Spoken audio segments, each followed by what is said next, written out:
কম্পিউটারে যাবতীয় বিষয়গুলির মধ্যে সবচেয়ে গুরুত্বপূর্ণ বিষয় হলো কম্পিউটার মেমোরি, যার বাংলা অর্থ হলো স্মৃতিভাণ্ডার। শুধুমাত্র কম্পিউটার শিখতে হলেই যে মেমোরি সম্পর্কে জ্ঞান থাকতে হবে তা নয়, কারণ বর্তমানে নতুন ফোন কিনতে গেলে বা মোবাইল ডাটা ইউজ করতে গেলে আমাদের মেমোরির সম্পর্কে জ্ঞান অবশ্যই প্রয়োজন। প্রথমে বলে রাখি, অনেকেই মেমোরি ইউনিট এবং মেমোরি ডিভাইসকে গুলিয়ে ফেলে। দুটি পরস্পর পরিপূরক হলেও দুটি কিন্তু আলাদা। প্রথমে আসছি কম্পিউটার মেমোরি ইউনিট নিয়ে। কম্পিউটার মেমোরি ডিভাইসগুলিকে বাইনারি ডিজিট 0 অথবা 1 ব্যবহার করে ডেটা স্টোর করে। অর্থাৎ আমরা কম্পিউটারে যা কিছুই সেভ করি না কেন, কম্পিউটার কিন্তু তার নিজস্ব ভাষা বাইনারি নাম্বার সিস্টেমেই ডেটা স্টোর করে। কম্পিউটারের প্রতিটি বাইনারি ডিজিটকে এক একটি বিট বলে। এবার আসছি কম্পিউটার মেমোরি ইউনিট মেজারমেন্টে।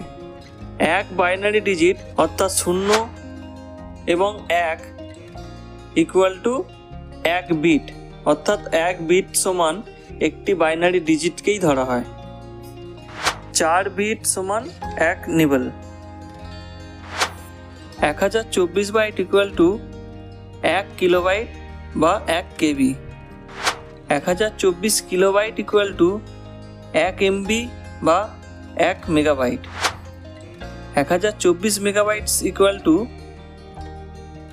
1 গিগাবাইট বা 1 GB. 1024 gigabyte equal to 1 terabyte বা 1 TB. 1024 terabyte equal to 1 petabyte বা 1 পিবি।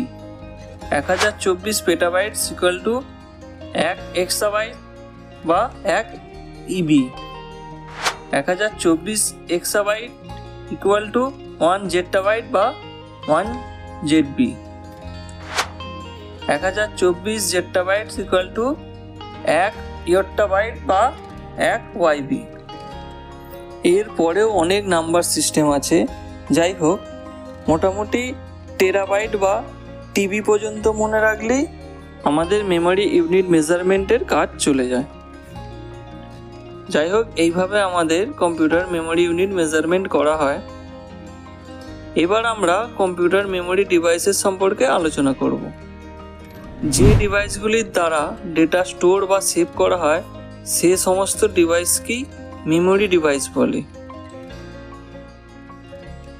কম্পিউটার মেমোরিকে প্রধানত দুই ভাগে ভাগ করা গেলেও ক্যাশে মেমোরি হিসেবেও কিন্তু মেমোরি ভাগ করা হয়। কম্পিউটার মেমোরিকে আমরা যদি শ্রেণীবিভাগ করি তাহলে কম্পিউটার মেমোরিকে 3 ভাগে ভাগ করা হয়। 1 primary memory, 2 secondary memory, 3 cache memory বা ক্যাশে মেমোরি। প্রাইমারি মেমোরিকে আবার 2 ভাগে ভাগ করা হয়। 1 র্যাম, 2 রম। র্যাম আবার 2 রকমের, ডাইনামিক র্যাম এবং স্ট্যাটিক র্যাম। রম সাধারণত 5 ধরনের: এমরম, পিরম, ইপিরম, ইপিরম এবং ফ্ল্যাশ রম, যেটিকে আমরা পেন ড্রাইভ হিসেবে জানি। সেকেন্ডারি মেমোরিকে 3 ভাগে ভাগ করা যায়। 1 ম্যাগনেটিক, 2 অপটিক্যাল, 3 হচ্ছে এসএসডি। ম্যাগনেটিক মেমোরি ডিভাইসে 2 ধরনের ডিভাইস পাওয়া যায়। 1 হচ্ছে floppy disk, 2 hard disk. Optical memory ডিভাইসের মধ্যে সিডি, ডিভিডি এবং ব্লু-রে ডিস্ক হিসেবে ভাগ করা হয়। এবার আমরা প্রধান মেমোরি বা প্রাইমারি মেমোরি কাকে বলে এই নিয়ে আলোচনা করব। সিপিইউ এর সাথে যে অস্থায়ী মেমোরিতে ইনপুট ডিভাইস থেকে আসা তথ্য ও নির্দেশ প্রথমে জমা হয় তাকে প্রাইমারি মেমোরি বা প্রাইমারি স্টোরেজ বা মেন মেমোরি বলা হয়। এর অনেকগুলি বৈশিষ্ট্য আছে, তার মধ্যে প্রধান বৈশিষ্ট্যগুলি হলো: প্রধান মেমোরির চলমান প্রোগ্রাম, ডেটা, হিসাব নিকাশের ফলাফল ইত্যাদি অস্থায়ীভাবে সংরক্ষণ করে। এই ধরনের মেমোরি বিদ্যুৎ চলে যাওয়ার সাথে সাথে এর মেমোরিতে সংরক্ষিত ডেটা মুছে যায়। প্রাইমারি মেমোরি দ্রুত গতিসম্পন্ন হয়ে থাকে। কম্পিউটারের নিজস্ব নিয়ন্ত্রণের জন্য সিস্টেম সফটওয়্যারের প্রয়োজনীয় ডেটা প্রাইমারি মেমোরিতে লোড করে। প্রাইমারি মেমোরির উদাহরণ হলো র্যাম ও রম। এবার আমরা র্যাম সম্পর্কে আলোচনা করব। প্রথমেই বলে রাখি, র্যামের ফুল ফর্ম হলো র্যান্ডম অ্যাক্সেস মেমোরি। এটি একটি অস্থায়ী মেমোরি। ব্যবহারীর কাছ থেকে ইনপুট ডিভাইসের মাধ্যমে তথ্য ও প্রসেসরের কাজের জন্য প্রয়োজনীয় ডেটা এখানে সাময়িকভাবে অস্থায়ী রূপে জমা হয়। যতক্ষণ বিদ্যুৎ প্রবাহ চালু থাকে ততক্ষণ র্যাম এই তথ্য সঞ্চয় করে রাখতে পারে, কিন্তু বিদ্যুৎ সংযোগ বিচ্ছিন্ন হলেই র্যামের সঞ্চিত সকল তথ্য মুছে যায়। এই কারণেই র্যামকে ভোলাটাইল বা উদ্বায়ী মেমোরি বলে। র্যামের বৈশিষ্ট্যগুলি হলো, র্যাম একটি ভোলাটাইল বা অস্থায়ী মেমোরি। কম্পিউটারের প্রয়োজন মতো র্যামে তথ্য সেভ, মডিফাই এবং ডিলিট করা যায়। র্যাম অনেক দ্রুত গতিতে কাজ করতে পারে। ইনপুট ও আউটপুটের সময় র্যাম সাময়িকভাবে তথ্য সঞ্চয় করে। এর উদাহরণ হলো ডাইনামিক র্যাম এবং স্ট্যাটিক র্যাম। এরপর আসছি রম। রমের ফুল ফর্ম হলো রিড অনলি মেমোরি। এটি একটি স্থায়ী মেমোরি। রমে সঞ্চিত তথ্য পড়া যায়, কিন্তু এখানে নতুন করে তথ্য লেখা যায় না। কম্পিউটারের প্রয়োজনীয় তথ্যই র্যামে সঞ্চিত থাকে।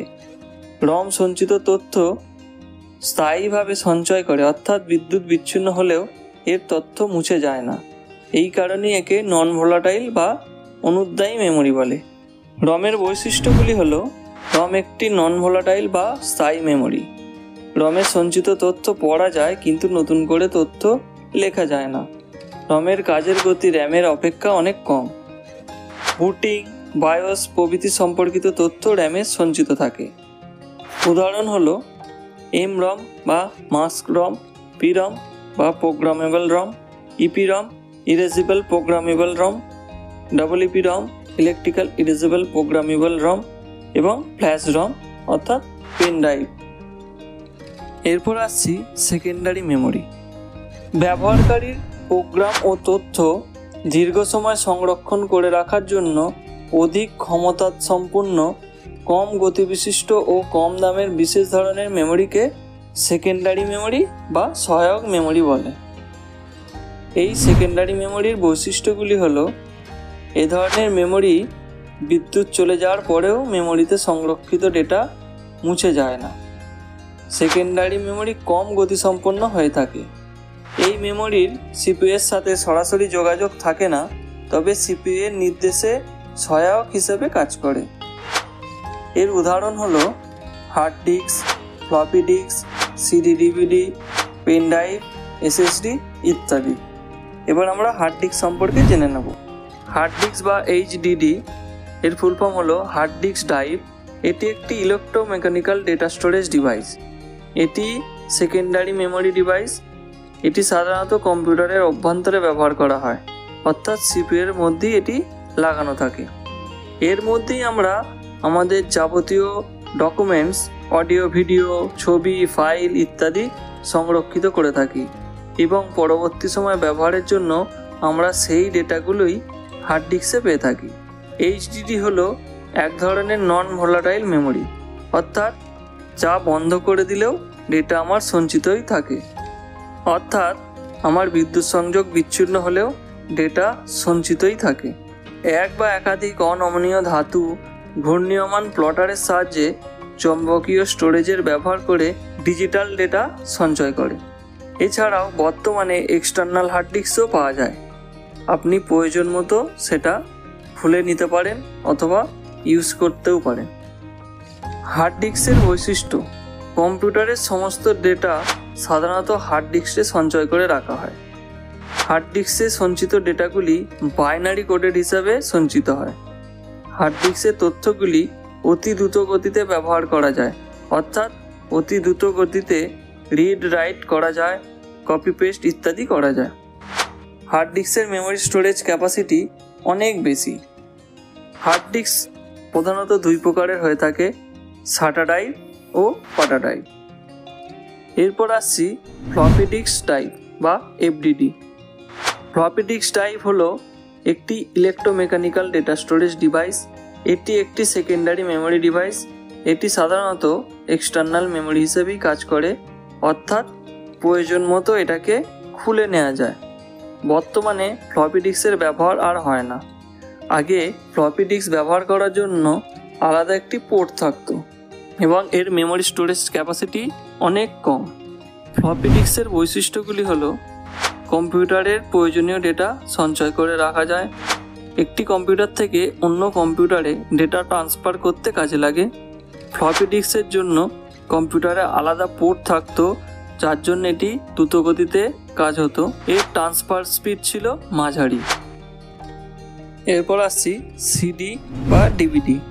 সিডির ফুল ফর্ম হলো কম্প্যাক্ট ডিস্ক, ডিভিডির ফুল ফর্ম হলো ডিজিটাল ভিডিও ডিস্ক বা ডিজিটাল ভার্সেটাইল ডিস্ক। এটি আগেকার যুগে সবচেয়ে জনপ্রিয় একটি ডিভাইসের মধ্যে অন্যতম। বর্তমানে সিডি ডিভিডির ব্যবহার প্রায় কমেই গিয়েছে। যাই হোক, এটি একটি অপটিক্যাল ডেটা স্টোরেজ ডিভাইস। এটি সেকেন্ডারি মেমোরি ডিভাইস। এটি সাধারণত এক্সটার্নাল মেমোরি হিসেবেই কাজ করে, অর্থাৎ প্রয়োজন মতো এটিকে খুলেও নেওয়া যায়। এর মেমোরি স্টোরেজ ক্যাপাসিটি ফ্লপি ডিস্কের তুলনায় অনেক বেশি। সিডি ডিভিডির বৈশিষ্ট্য: কম্পিউটারের ডেটা সঞ্চয় করে রাখা যায়, একটি কম্পিউটার থেকে অন্য কম্পিউটারে ডেটা ট্রান্সফার করতে কাজে লাগে। সিডি ডিভিডির জন্য কম্পিউটারে আলাদা পোর্ট থাকতো, এর জন্য এটিকে আরও দ্রুতগতিতে ব্যবহার করা যেত। এর ট্রান্সফার স্পিড ছিল মাঝারি।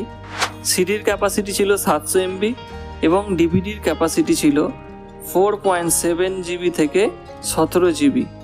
এছাড়াও ব্লু ডিস্কও পাওয়া যেত, যার ক্যাপাসিটি এদের তুলনায় অনেকটাই বেশি। এবার আসছি পেনড্রাইভ। পেনড্রাইভ হলো এক ধরনের স্টোরেজ ডিভাইস, যেটি একটি কম্পিউটার থেকে অন্য কম্পিউটারে ডেটা ট্রান্সফার করার জন্য ব্যবহার করা হয়। সাধারণত ডেটা স্টোর করার জন্যই ব্যবহার করা হয়। এই ধরনের ড্রাইভ কতকটা পেনের মতো দেখতে হওয়ার জন্য একে পেন ড্রাইভ বলে। আগেকার দিনে ডেটা ট্রান্সফার করার জন্য সিডি, ফ্লপি ডিস্ক ড্রাইভ প্রভৃতি ব্যবহার করা হতো, কিন্তু পেন ড্রাইভের স্টোরেজ ক্যাপাসিটি এবং ট্রান্সফারিং স্পিড সব থেকে বেশি হওয়ার কারণে আজকের দিনে পেন ড্রাইভই সব থেকে বেশি ব্যবহৃত হয়। পেন ড্রাইভের বৈশিষ্ট্য: ডেটা স্টোরিং ক্যাপাসিটি অন্যান্য স্টোরেজ ডিভাইসের থেকে অনেক বেশি। 2 GB থেকে 1 TB পর্যন্ত ডেটা স্টোর করে রাখতে পারে। বুট করার সময় বুটেবল ডিভাইস হিসেবে ব্যবহার করা যায়। কম্পিউটারের প্রাইমারি মেমোরির মতো লাইফ টাইম ডেটা ধরে রাখতে পারে। অন্যান্য স্টোরেজ ডিভাইসের তুলনায় দ্রুত গতিতে ডাটা ট্রান্সফার করতে পারে। পেন ড্রাইভ খুব ছোট হওয়ার কারণে খুবই সহজে বহন করা যায়।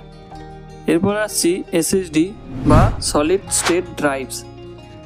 SSD হলো স্টোরেজ পার্ট, যা তথ্য সঞ্চয় করার জন্য স্পিনিং ডিস্কের পরিবর্তে মেমোরি চিপ ব্যবহার করে। এ ধরনের স্টোরেজ ডিভাইস সাধারণত কম্পিউটার এবং অন্যান্য ইলেকট্রনিক ডিভাইসগুলিতে ব্যবহার করা হয়, যার ফলে ডিভাইসগুলি আরও নির্ভরযোগ্য ও হার্ড ডিস্ক ড্রাইভের তুলনায় কম শক্তি ব্যবহার করে। SSD তুলনামূলকভাবে হার্ড ডিস্ক ড্রাইভের তুলনায় অনেক দ্রুত সঞ্চিত ডেটা অ্যাক্সেস করতে পারে, যা তাদের সিস্টেমে ব্যবহারের জন্য আদর্শ করে তোলে, যেমন গেমিং সিস্টেম, উচ্চ পারফরমেন্স এবং মাল্টিটাস্কিং কাজের জন্য ব্যবহার করা হয়। বর্তমানে প্রতিটি কম্পিউটারই SSD ব্যবহার করা হয়। SSDর বৈশিষ্ট্যগুলি হলো: SSD স্বাভাবিকভাবেই হার্ড ডিস্ক ড্রাইভের চেয়ে অনেক শক্তি কম খরচ করে। SSDগুলোর স্থায়িত্ব হার্ড ডিস্কের চেয়ে অনেক বেশি টেকসই। SSDগুলো কোনো শব্দ করে না, কারণ এর আলাদা কোনো পার্ট নেই। SSDর তুলনামূলকভাবে আকারে অনেক ছোট, হালকা এবং কম জায়গা দখল করে থাকে। SSD হার্ড ডিস্কের তুলনায় কম তাপ উৎপন্ন করে, যা ব্যাটারির লাইফকে বাঁচায় এবং কম্পিউটারের ডিভাইসের লাইফ টাইম ও কার্যক্ষমতা স্বাভাবিক রাখতে সহায়তা করে। তো এই ছিল কম্পিউটার মেমোরি ইউনিট মেজারমেন্ট এবং কম্পিউটারের মেমোরি ডিভাইসগুলির কাজ। আশা করছি আপনারা বুঝতে পেরেছেন। আজকের ক্লাসের প্রশ্নগুলি হলো: প্রাইমারি মেমোরি কয় প্রকার ও কী কী? র্যামের প্রধান কাজ কী? একটি ম্যাগনেটিক মেমোরি ডিভাইসের উদাহরণ দিন। কাকে ফ্ল্যাশ রম বলা হয়? SSDর ফুল ফর্ম কী? এই প্রশ্নগুলির সঠিক উত্তর দেওয়ার চেষ্টা করুন এবং আপনারা কমেন্ট সেকশনে কমেন্ট করে প্রশ্নের উত্তর দিতে পারেন। এছাড়া নিচে দেওয়া মেল আইডিতেও মেল করে আমাদের আপনার মতামত জানাতে পারেন। আশা করছি আজকের ক্লাস বুঝতে পেরেছেন। দেখা হবে পরের ক্লাসে। ধন্যবাদ।